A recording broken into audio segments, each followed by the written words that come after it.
your daily updates. Newsman Dennis Daily offers his take on the events of the day in another daily video blog. Hi, and thanks again, everybody. How are you surviving the summer? Remember when we talked about history, when we had a clip from a Watergate documentary, and I was saying how much better it must be for young people today to have all those wonderful recreations available on the History Channel and other places, better than when I was a kid. Because most of the history I learned was out of books or Hollywood movies, where it wasn't always correct. But people who went to the movies in the generation just before me did get a lot of correct history. News, as a matter of fact. For in the days before television, all of the major motion picture studios produced news reels, narrated films of what had been going on in the previous week.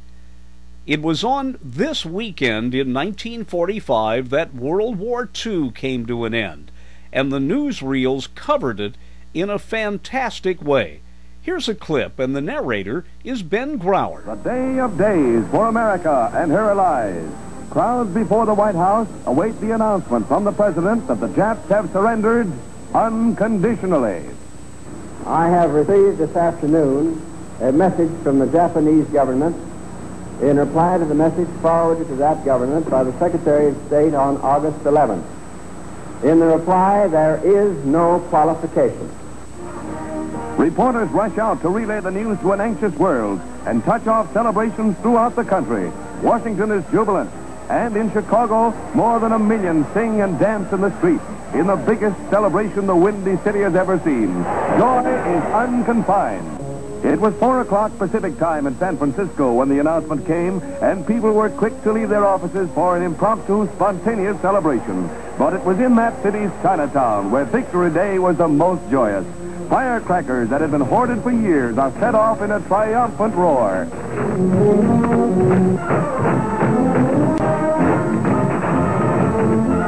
Seattle let loose all the pent-up emotions of 3 years and 8 months of war, and to the victors, the spoils. The pose may not be dignified, but the young lady is not the least upset. Peace, it's wonderful.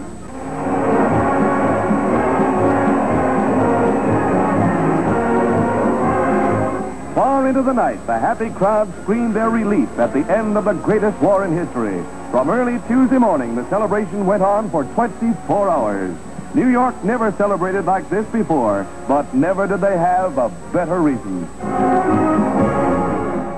It was interesting the way the newsreels were put together. Photographers all over America were called stringers.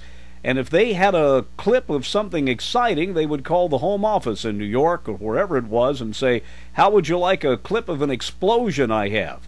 Well, if it was accepted, they would fly in the film, piece it together with the newsreel, and then the narrator would be put in with music on top.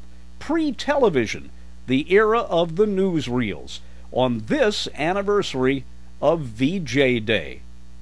I'm Dennis Daily with your daily news update.